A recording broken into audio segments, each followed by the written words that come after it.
Spoopy Talk.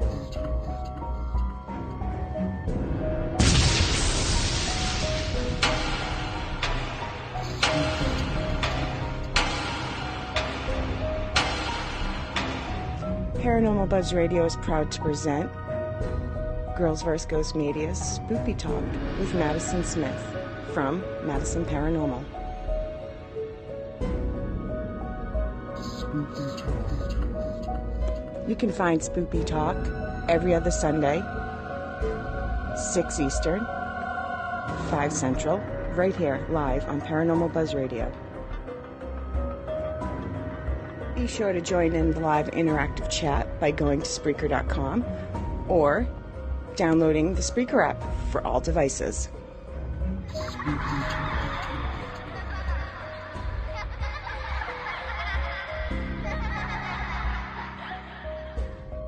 The views and opinions expressed in this podcast by the host or the guest do not necessarily reflect the views of Paranormal Buzz Radio or its sponsors. Use of any material produced by Paranormal Buzz Radio without express written consent is strictly prohibited. For information on everything Paranormal Buzz Radio has to offer, visit our website, paranormalbuzzradio.com. Like us on Facebook, follow us on Twitter and Instagram.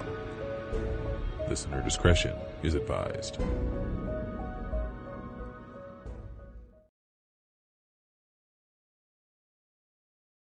Hi everyone, I'm Madison Smith. I'd like to welcome you all to Spoopy Talk with Maddie. Tonight's show, I have a lady who I've gotten to meet a few times over the past few years and got to investigate with her at an event at Farrar. She was a former cast member and researcher for Sci-Fi Channel's Ghost Hunters International and was also a guest on an episode of Ghost Hunters. Can everyone please give a big spoopy welcome to Brandy Green?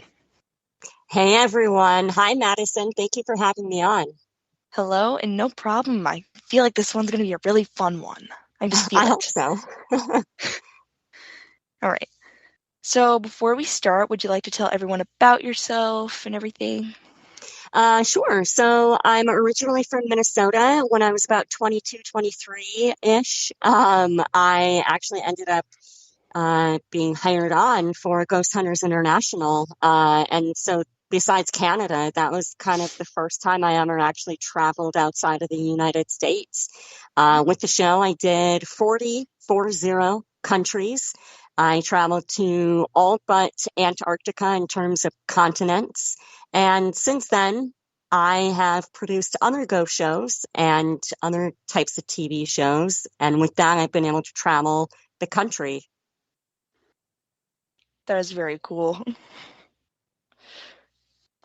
So, do you ever plan to going Antarctica, or is that just not your thing? We actually were looking at going to Antarctica, the McMurdo station in Antarctica, but the insurance was going to cost too much. And the problem with shooting is, you're on a very strict schedule, and, Mother Nature down there doesn't play well with schedules. So it ended up being too much of a risk. Gotcha. Yeah, that's understandable. So, I understand that you are a skeptic, correct? I am. Okay. So, being a skeptic, what got you into the paranormal? That's actually a really great question. So, I come from a really large family. I have a lot of aunts and uncles, and unfortunately, when you come from a large family, that means a lot of people from different generations. And I went to a lot of funerals in my life. And, I got to wondering, is this it? Like, you just die and that's it? People, celebrate your birthdays maybe still with a small little, post on social media remembering so-and-so, or is there more to it, right? And so my mom believed. She was a total believer. Her and all of her siblings believed in the paranormal and the afterlife and all of that. My dad was a skeptic. And so I feel like I came from, a household where I didn't know what the answers were. And so when I was maybe 16, I would say, I started doing my own research and looking into things locally. And I stuck with the skepticism that my father instilled in me, but I find it all fascinating. Yeah, I think that's really, really cool that you're still open to everything. So, what was like your first experience in the paranormal, per se? Well, like I said, I was a kid. I was a teenager when I first started, investigating, doing my own investigations. This is before Ghost Hunters was on, so there really wasn't anything on TV to learn from or to go off of. I just did a lot of reading and research and kind of went out on my own. And I eventually formed my own paranormal team based out of Minnesota. And we went to, the residential and local businesses, that kind of stuff. It was, what you do on the weekends kind of thing. And so, I mean, I can't say I remember specifically the first time I went out and investigated, but I've been in it for a long, long time. Yeah. And then being part of Ghost Hunters International, what was like the top 3 places that you got to investigate that were like your favorite? Yeah, that's tough. Okay, so I loved Italy. We did a place called Malaspina Castle in northern Tuscany area. Love that. And we did the Wolf's Lair in Poland. That was a great location. And I have to say, probably Costa Rica. We did an island prison called San Lucas Prison, and it's kind of like Costa Rica's version of Alcatraz. And so it was super cool. We had to take a boat out, and it felt like you were in Jurassic Park. I mean, it was crazy. You had the howler monkeys. You couldn't see them, but they were in the trees. And as we were approaching on this small boat to this island, you could hear them roaring from the trees, and they sounded like T-Rexes. I bet that was like really interesting, just rolling up and just hearing that. It was, especially knowing, I'm a big, I love history, and so that's kind of the biggest takeaway that normally I walk away with, is the history of the locations. And this place was so dark. It had such a dark history. And so when you're greeted by those sounds, it just added this very ominous vibe to the whole place. Yeah. And what about these 3 places really just called out to you and made them memorable?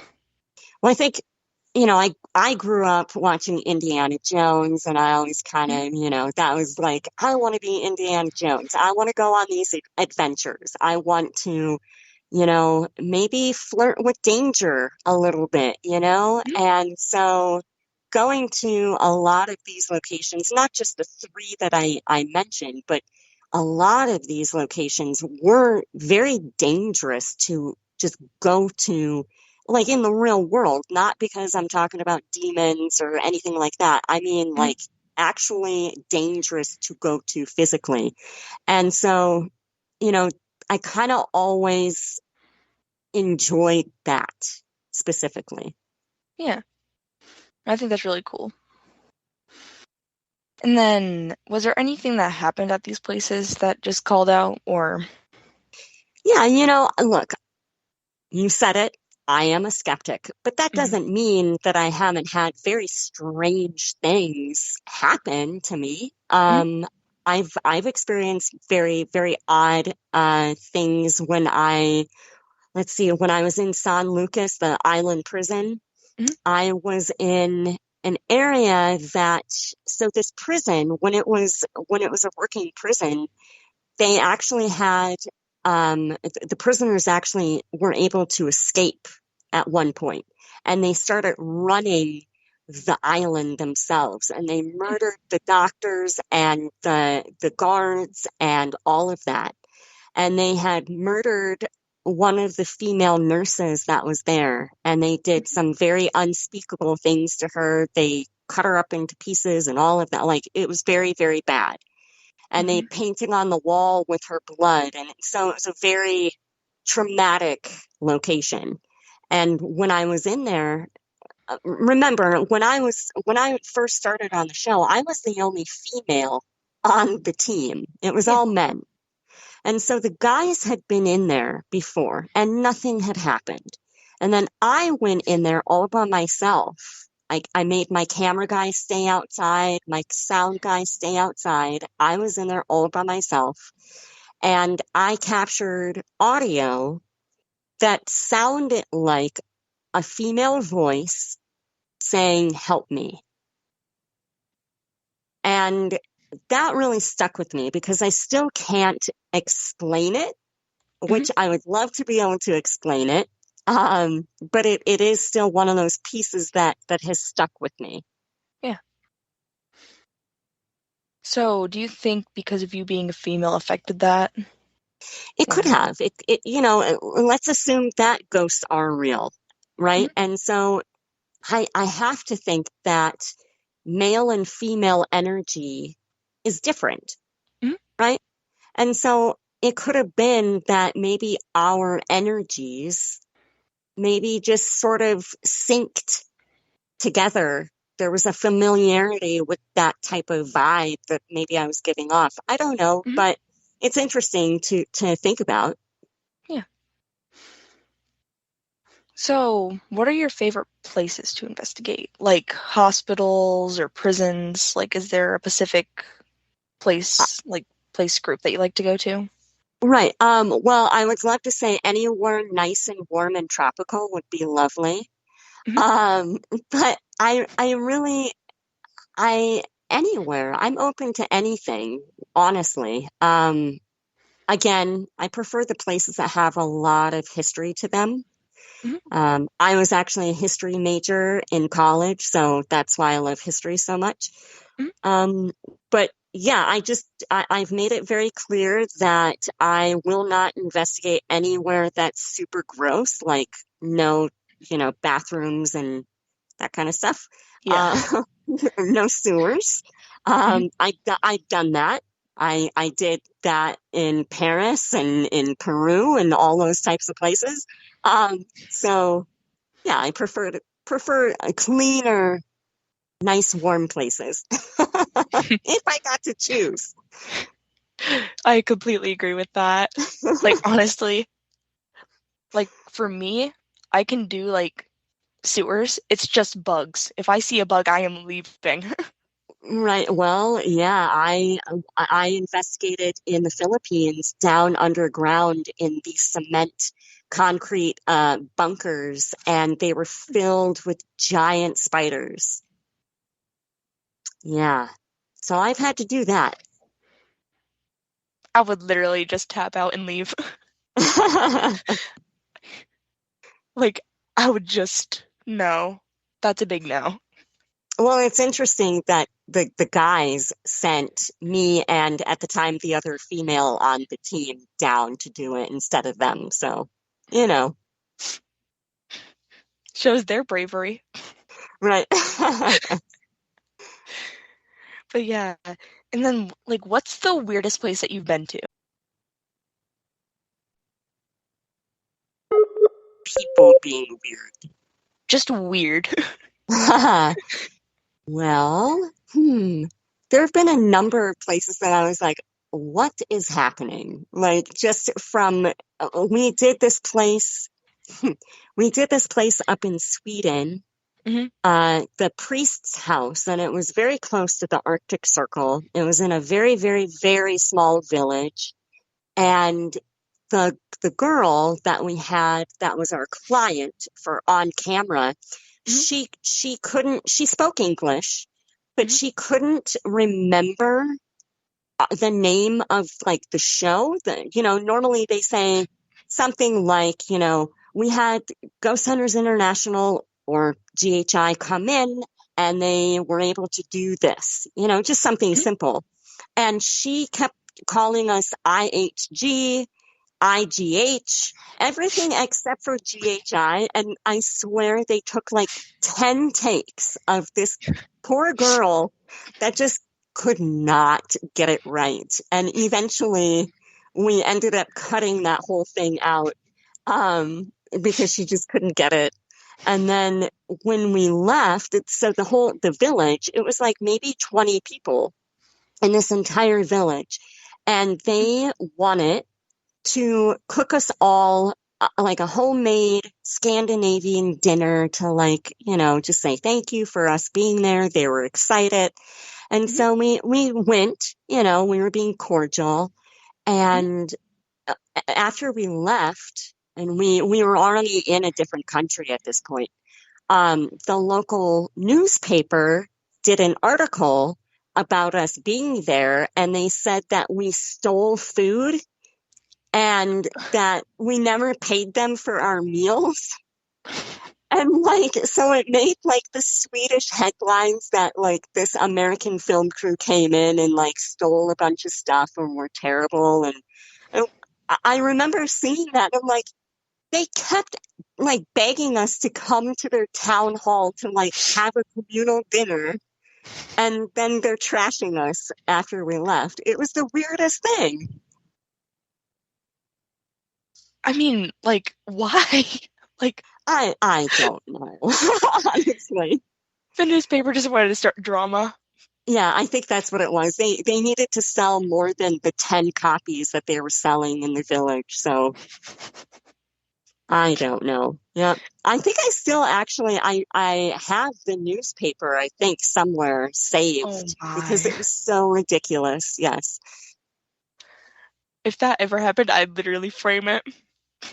Yeah, well, it happened again when we were in Italy at that Malaspina castle too. It was just, it's strange. Some people just, I don't know. I don't know if they're trying to just continue the attention. When we're there, they feel, very important and excited for the week or 2 weeks that we're there, and then we leave, and then things go back to normal for them. So I don't know if it's a matter of them just wanting to kind of make it last by doing these things. I don't know. Like I said, maybe they just wanted to cause a little bit more drama just so they could sell more or something. Who knows? I think you're probably right. Yeah. Oh yeah, guys, buy this newspaper. They totally did this. Totally. Their version of tabloids. TMZ, Sweden. Oh my lord. No, but in defense of the girl, I'd probably do the same thing. I'd mess up. She was sweet. 3 times. Yeah, she was sweet, but after how it's only 3 letters. How many times can you not get it right? I don't know. They were trying their best, and that's all that matters. Yes. And then, if you had the choice to pick a place that you haven't been to, where would you go? I would love to go to Egypt. I would love to just explore the Middle East more. We didn't really get to do that because at the time when we were filming the show, there's always unrest in the Middle East, but there was especially a lot of stuff going on because we were talking about going to Egypt, but that was when they were doing a lot of the bombings and stuff there, and so it was just it wasn't going to work. So, it kind of a missed opportunity, but I would love to one day be able to go to Egypt. That sounds like just a lot of fun in general, especially if you could go to the pyramids. I feel like that would be a hot spot. Right, and it's so interesting there too, because sure, they have ghost, stories and things like that, but they have things like the jinn, and different folklore there that would be super interesting to dive into. Yeah. Plus, I heard that a bunch of food down there tastes really good. So. Oh, I love Middle Eastern food, so I would be very happy. You'd be in the restaurant just having a grand old time. Yes, I would convince them that their restaurant was haunted, so I could just keep coming. Yeah, man, I think that you got a ghost in the fridge. Can I go check that out real quick? Yeah, I think I'm gonna need to stay overnight. Oh my lord. No, so have you ever been to a haunted restaurant? Oh, yes. They're really tough to investigate too. Especially if they're currently like if they're a running restaurant. It's different if it's like this old place that isn't open to the public anymore. But when you're dealing with places that are still open for business, it's really tough to navigate that and like work around the staff. And I mean, just it's Yeah. really tough to get them to shut down. And and then you have a lot of noises and stuff that are coming from refrigeration units and vents, and it just makes it almost impossible to do a proper investigation. Yeah. But hey, at least you get food. Yeah, and then they complain that you didn't pay for it later on, so Hey, you want some food? You didn't pay for that. You offered. Yeah. Yeah, I've learned a very valuable lesson since then. Always pay, even if they insist that you don't have to, still throw a 20 at them. Like, you just never know. Here you go, just split this among yourselves. Yep. No, because if that ever happened, I'd either be in tears because I felt guilty, or I'd just be like so confused. Oh, yeah, yeah. I mean, I've never cried. I've always just like scratched my head and looked, super, super confused and just like, what is happening? But it happened, so, Yeah. And then, what was the hardest place to get into?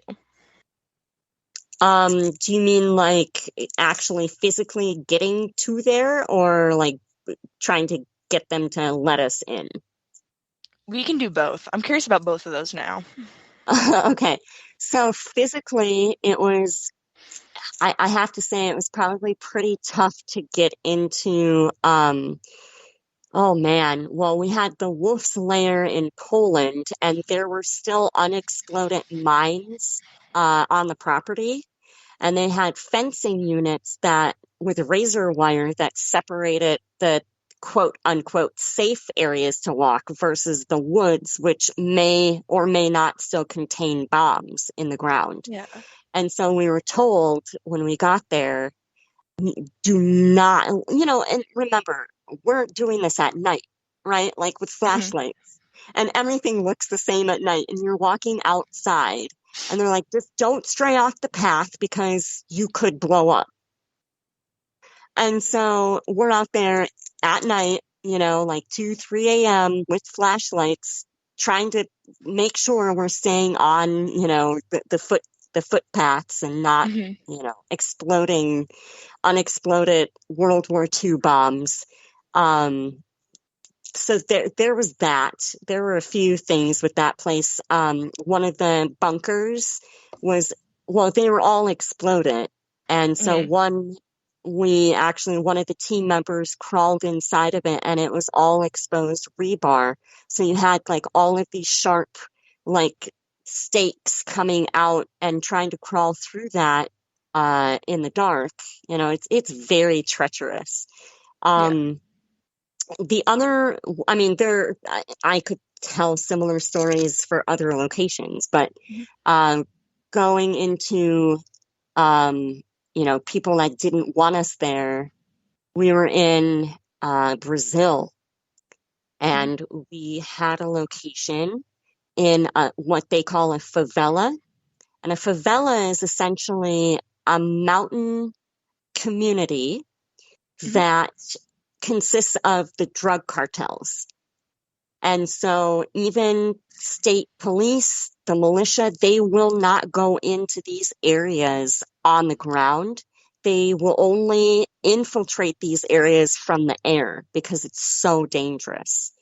And we, of course, had to go into a favela up the mountain, and we're driving through. We had, I think, 6 or 7 vehicles. So, we had one vehicle for the cast, one vehicle for the crew, and then we had other vehicles for all of our equipment and gear and suitcases and all of that.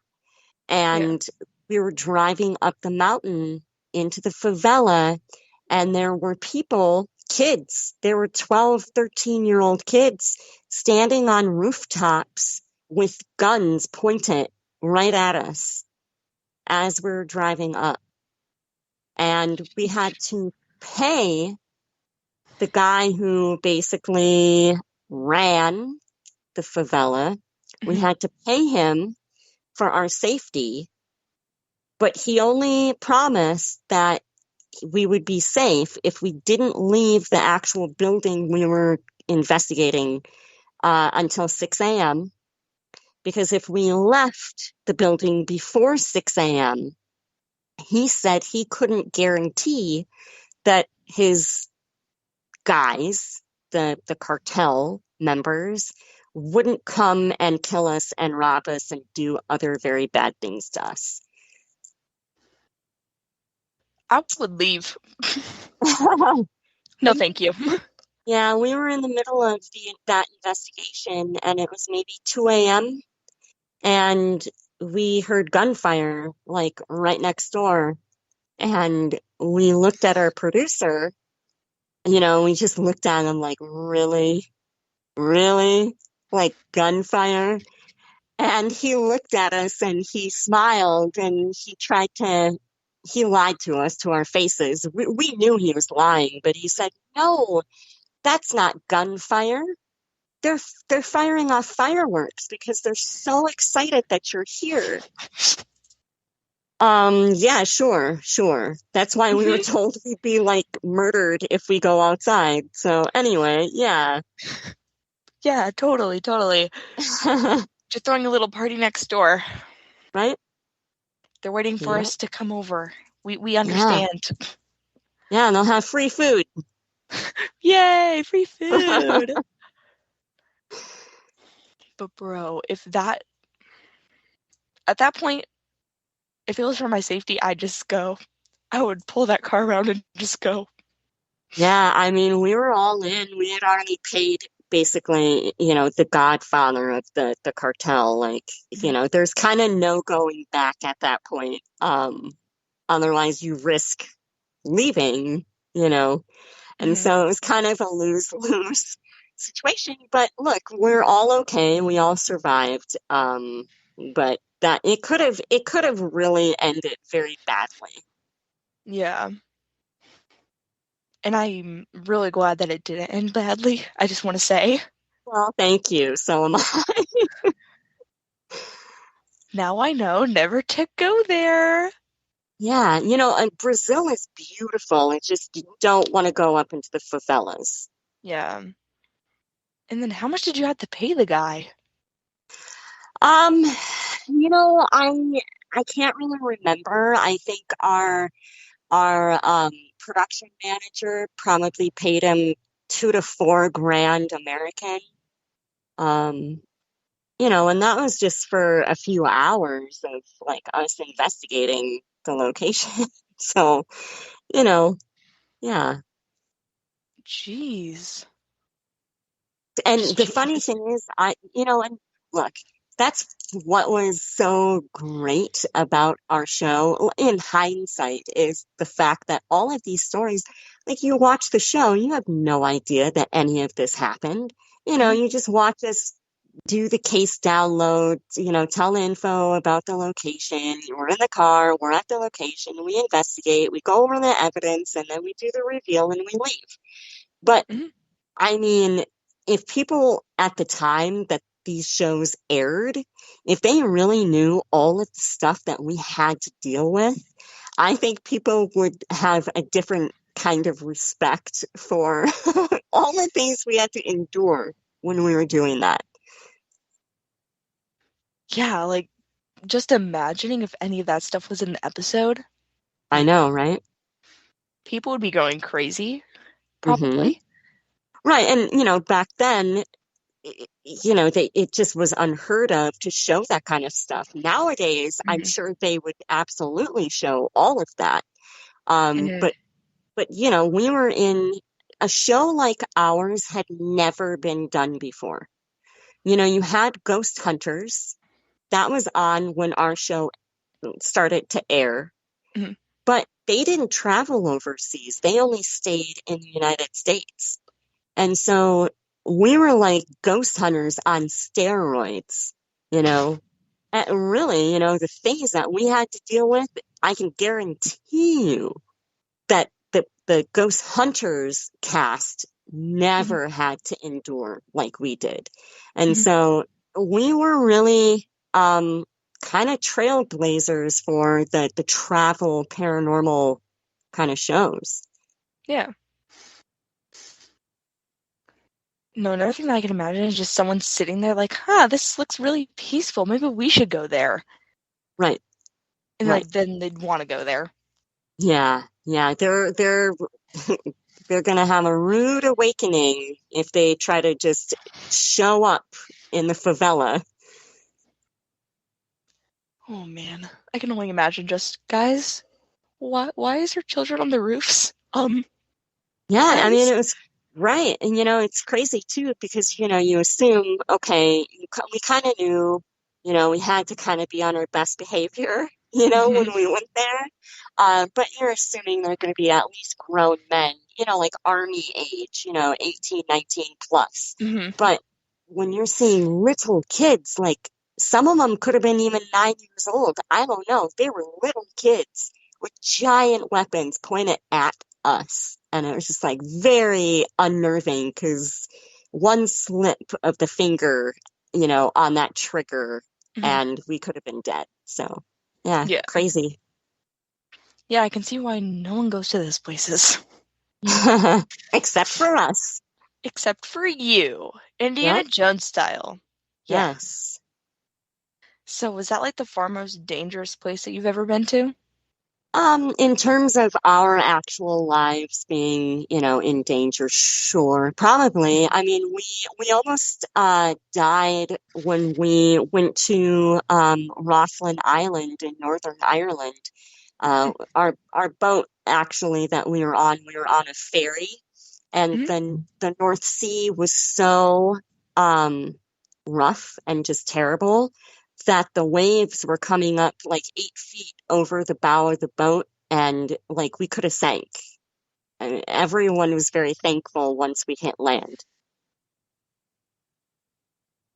I would have called it quits. Well, you're already in the North Sea, so there's really nowhere you could go. Yeah, guys, I'm out, and then just like walks off on the water. Like, bye, guys. Yeah, it was pretty scary, I will say. I hate I get motion sickness, so I absolutely hate being on boats, and I see people taking cruises and different things, and I'm like, oh God, that's like my worst nightmare. Yeah, but I heard that cruises aren't so bad because like you just can't feel them. Like, ship. Yeah, I feel like I don't want to find out. Like I don't want to take that chance. No, been there, done that. No thanks, guys. I think I'll pass. Yeah, haunted cruise ship? Well, let's have someone else do it. Yeah, and then talking about like oceans and stuff. So, battleships. Have you ever done one? I have. I feel like I've done a couple of them. The one that really springs to mind is the one in North Carolina, the North Carolina battleship. I can't remember the name of it. I did that. I know I did that one for sure. That wasn't for the show. That was just for, I think like an event that I did. Yeah. But, yeah, I've done ships. Was it fun for you? Well, that particular experience was like in August in North Carolina, so it was super, super, super hot. And it was like 100 degrees outside, and I was stuck down in the belly of it, like down in the lowest level of the ship. So there was no airflow, and it was like 120 degrees down there, and I was there all night. So, not my favorite time. Felt that. Yeah. Like, I can do softball in the day and 100 degrees and everything, but could never do that, like, all day. Yeah, and it was like super sticky, you know, that like sticky heat. Um, And so you just yeah. like, it was just really, really terrible. Yeah, that's when I would have been like, hey, does anyone want to switch spots? Yeah, Because I'm just not feeling, like, the glue stick vibe down here. you know, I'm a team player. I'll take the hit, you know, but yeah, not my favorite time. Honestly, at that point, you know, like those water bottle fans? Yeah, Those. I do. Stock it up. Right. Yeah, I should have. Get your water bottle ice packs, kids. Yep. The fans with the mister on it, and then people would say, "Did you see the mist?" Oh my I'd gosh. say, "Yes, I did. It went straight onto my face." And I enjoyed it. No, because, like, I had 2 of those, and then I had, like, this water bottle that literally just, like, sprayed mist. Yep. Yeah.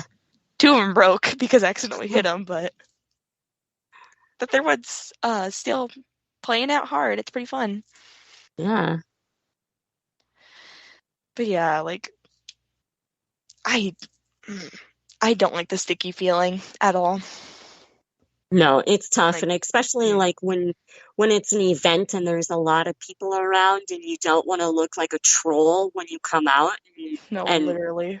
you know, and you just look like hot death, you know. Yeah.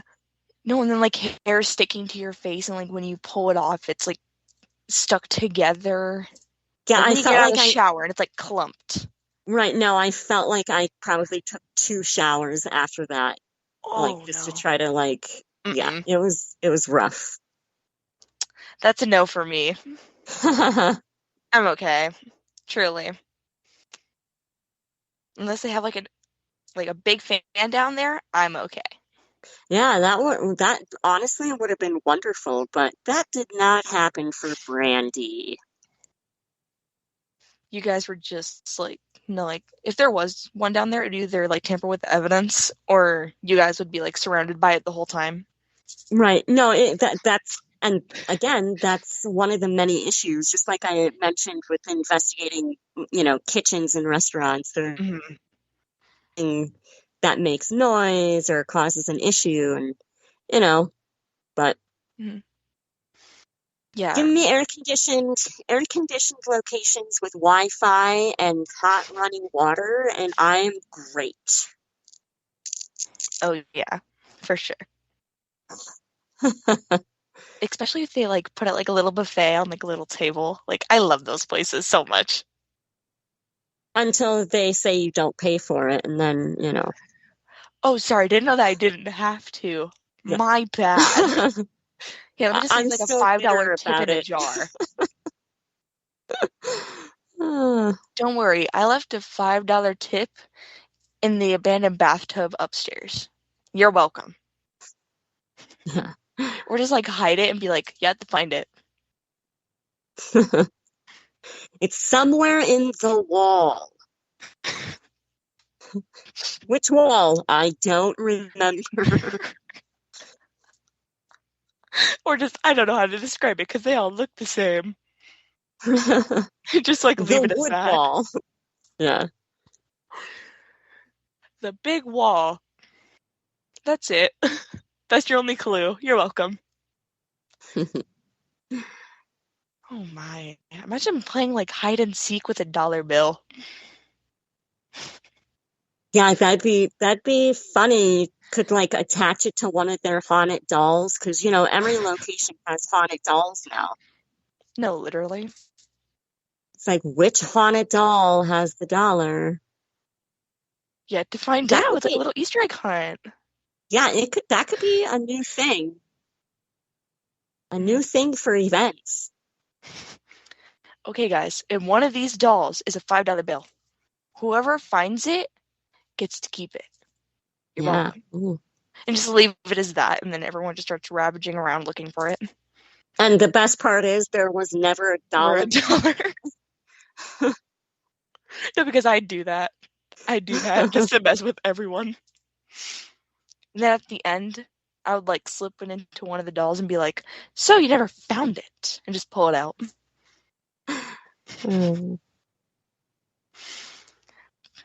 I love the humor. This is very fun. Yeah. Yeah, no, this is I have to say, I've done a lot of podcasts and different like radio things and stuff, but Yeah. I rarely get to actually kind of have fun and just because I ramble a lot. I'm sure you've noticed. And I do too. No worries. I always feel like I'm like I have to really police myself. So this is refreshing, I will say. It's nice to have a laugh once in a while. Look, man, my show, it's about everything and nothing. We go from paranormal to food to Build-A-Bear. Everything to nothing. That sounds like my life. Oh, same. Whoa. Everything to nothing. Wow. Twinsies. There you go. Okay. So, since we're trying to have fun here, let's ask some really fun questions. Okay. Yeah, we're going a little bit off topic, everyone. We're gonna have some fun here. Okay. So, what snacks do you take on investigations? Oof. Normally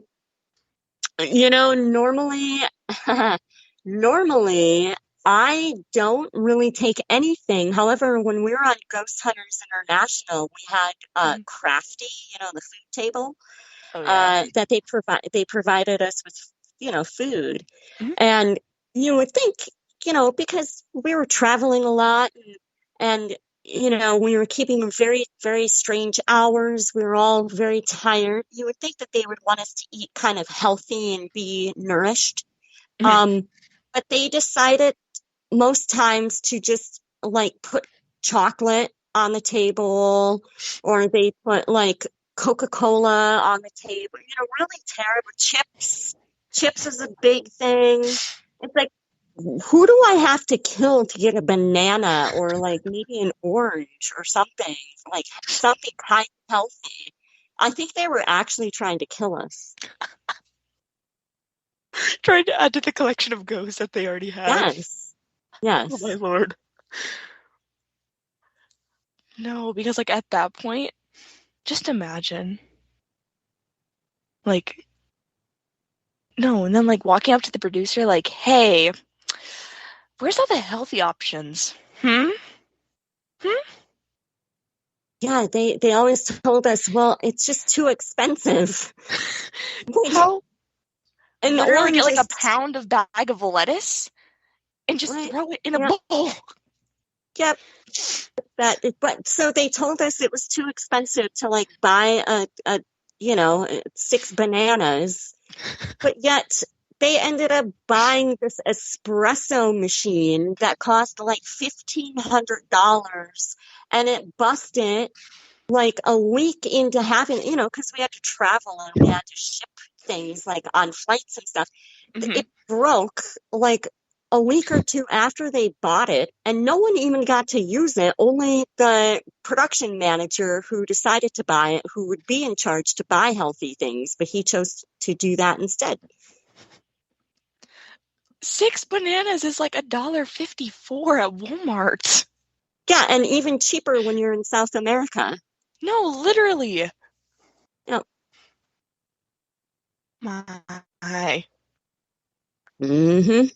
Or just get like a big thing of apples, like the bags of them. Right. Yeah. It seems like a simple solution, but you just shake your head and just walk away after a while. Oh, they actually told us we were only allowed to take 1 bottle of water too. And 1 bottle of water? Yep. So there were at the most, there was like 6 or 7 cast members, and then 10 to 12 crew members that we would all travel together. So that's like 17 to 20 people on the road, and they would buy 1 case of water for an entire night of filming. And like when we filmed, we were there. We did an 8-hour investigation plus all of the other filming. So we would be on set sometimes for like 17 hours. And we were all allowed one bottle of water. Okay, so our local Menards has 24 packs of bottled water for $1. Yep. Yeah. Whoop-de-doo. Right. Dustin Perry, he used to actually steal waters from Crafty and he would hoard them in his room. And like, he would like kind of like give them to people on the side, like he was selling something illegal, It was like, "Here, you want a water?" And he'd like open his coat pocket and there'd be like a bottle. It was the most ridiculous thing. Yeah. It's like the trench coat. Yeah, looking for some water. Yeah, I mean, it was crazy. Oh my. I can only imagine that. Like for me, I don't drink much, but 17 hours of talking.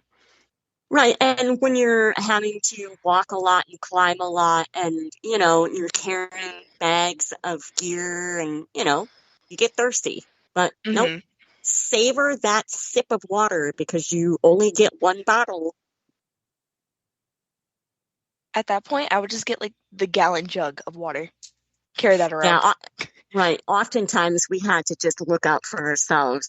Production was supposed to be looking out for us, but a lot of times we just would go to, Costco or whatever the local place was in whatever country we were at, and we would just buy what we could. Yeah. Yeah. Yeah, because I know, let's see. I can't remember where it is, but you can get like a gallon of water for $1.50. Yep. Oh yeah, like the 5-gallon jugs that you get somewhere, and I'm just like, yeah, no, we did what we had to do, for sure. No, and then like the water machines, like in offices. Mm-hmm. At that point, why didn't y'all just get like one of those jugs? Yeah, I mean, look, there are a lot of things that could have been different, but that they thought that they knew the best way to do things. So, our suggestions, they just didn't even go in their ears. They just looked at us blankly like, no, we're gonna just do what we're doing. Oh, you guys need water?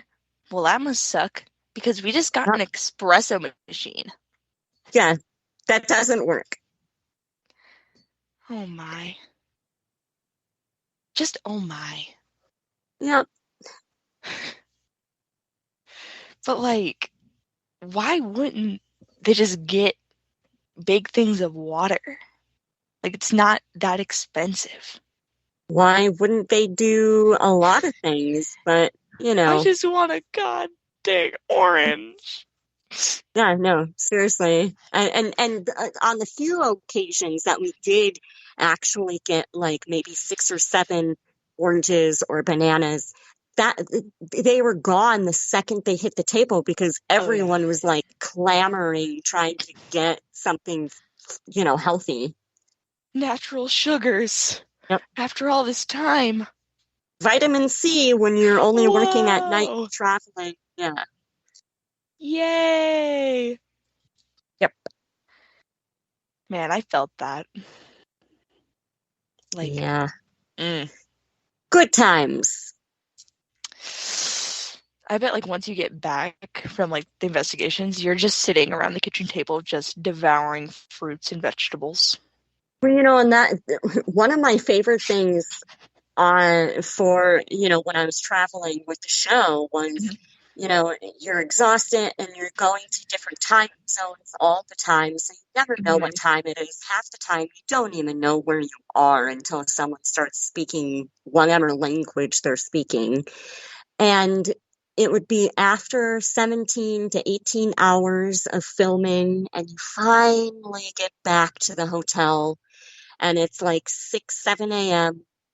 And what I would do is I would jump in the shower and take like the longest, hottest shower ever. And then I would just literally pass out on the bed and like be dead to the world for like 6 hours. And then we would have to wake up and then go over all of the evidence. I felt that, like, I take really hot showers. Yeah, it was And like then, the once I best get out, part. I just pass out. Yeah, it was like the best part. It was, I look forward to that.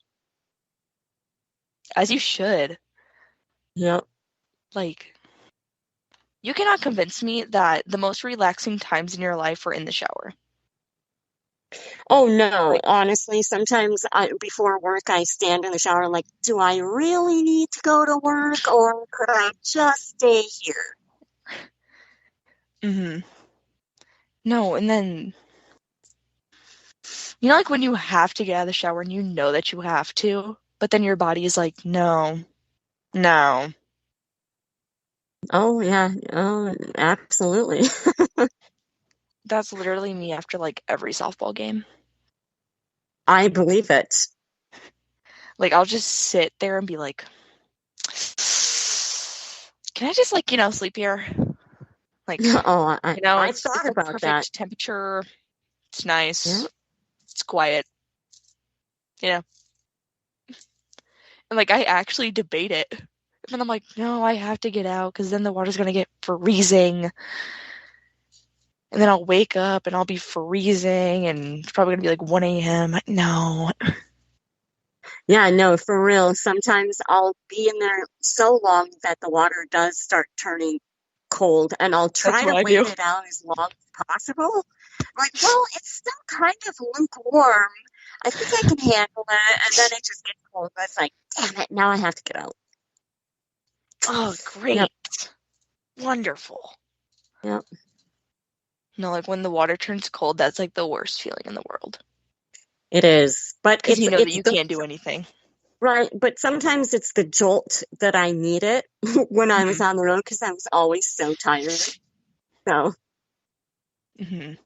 yeah. Like, we have so much in common. It's not even funny. I'm McLovin' this, guys. Okay. What's another, like, fun little question? A fun little conversation. I don't know. What's the weirdest thing that you've been giving or bought from somewhere? That is interesting. Oh, so I bought, when I was in Prague, I bought this marionette. He's a Pinocchio marionette. And I had given it to my mother as a gift because I always try to give like gifts from all the different countries that I had been to my parents, as little like, tokens of like my travels. And so I gave her this marionette and she loved it. She was like, "Oh my God, he's so cute," and they had a dog that absolutely hated it. It was terrified of this marionette.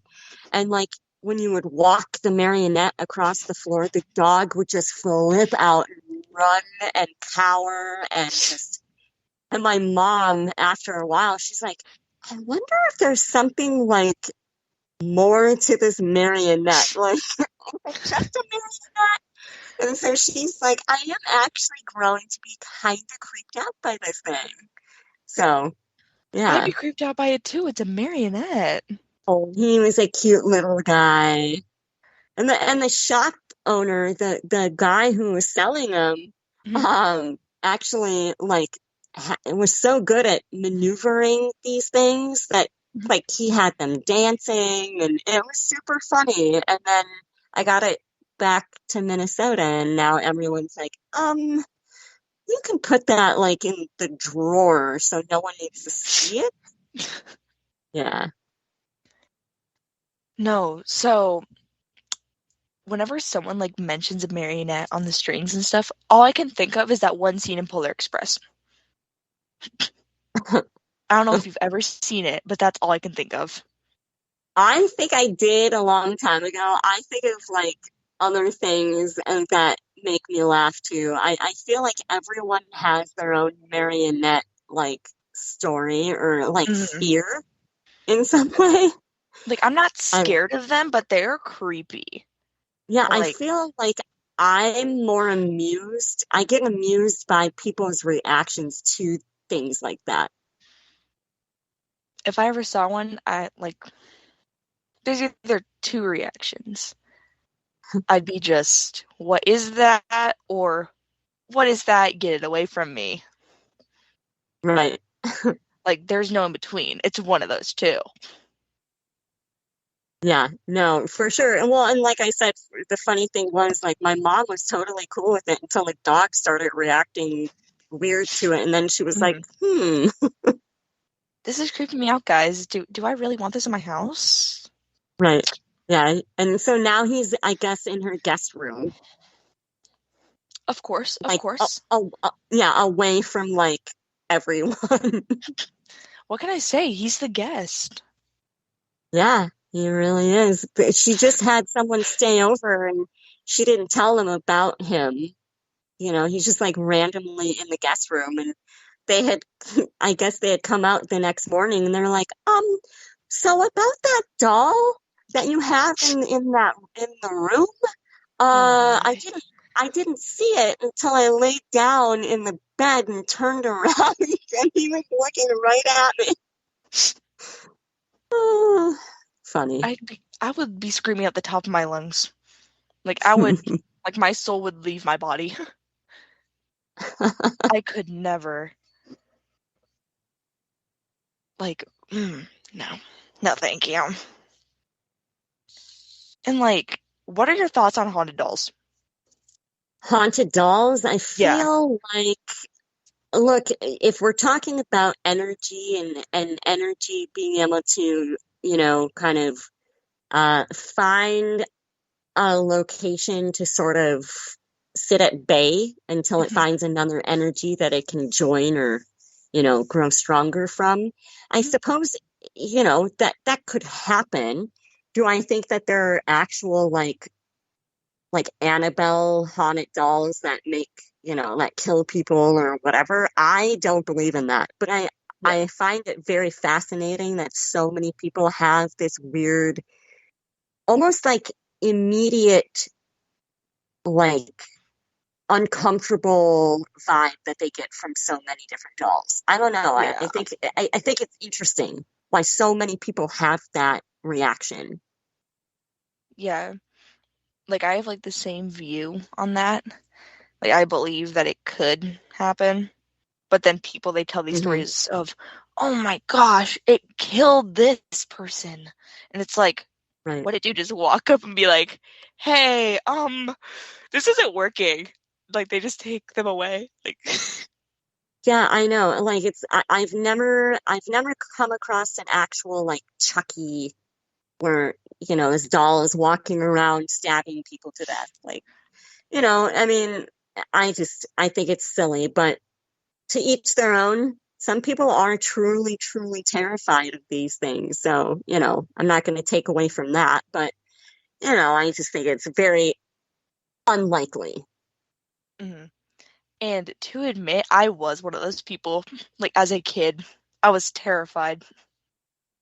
Well, a lot of people are, you know, you said when you were a kid, but a lot of people as adults still have those fears. Yeah. No, and the thing is, so my mom, daycare, dolls were everywhere, and whenever I would walk down the stairs, there was always one on the floor. And I would always just go downstairs, like for a glass of water, and I would freak out, and then I'd run back to my room, and like, they're just keeping an eye on you. Like, no thank you. And then of course there was the one in the corner of my room, which I eventually threw in my parents' closet. Because, I never liked it. Well, there you go. That's how you handle that situation. Yeah, like, bye. Don't come back, please. Might as well call it Tiffany, because one day I swear it's going to come out and just, like, stab me or something. That'll teach you for putting me in the closet. It's going to be the dumpster next. Don't play that. Okay, so before we start like wrapping things up, do you want to give out like social medias or anything? Sure. People can find me. I have an official page on Facebook, Brandy Green Official. I don't know what it is. Anyway, you can find me on Facebook. And then Twitter and Instagram, it's at Miss Brandy Green. On the website, you just type my name into your browser. You should be able to find stuff out about me. On my website, I do keep information pertaining to upcoming events and stuff. I have an event coming up next month in upstate New York at the Hinsdale House. So, yeah. Wow. And are you excited about the Hinsdale House? I am excited. I've known Dan for a very long time, and so this will be my first time actually going to his location. It's really cool. I've been there once, and it was like I've super heard good nice. things. Yeah. Yeah, for me, I think that you should go into like the wood part, like the woods. The exterior stuff. Yeah, Yeah. like there's a path that goes up there, and you'll know Well, when you get there. Trust me, you'll see it. okay. All right, cool. Like, Yeah, no, I'm yeah. looking forward to No spoilers, guys. No spoilers. Just saying. it. Okay, so I'm starting to see the Shadow Man rounding the corner, telling me that her time is almost over. So I'd really like to thank Brandy for coming on and talking with myself and my listeners here on Spoopy Talk. So thank you very much. Well, thank you so much for having me. It was really fun, I will admit. Well, I guess I'm that's the glad to hear. beginning. So, we're going. So yeah, thank you. Thank you.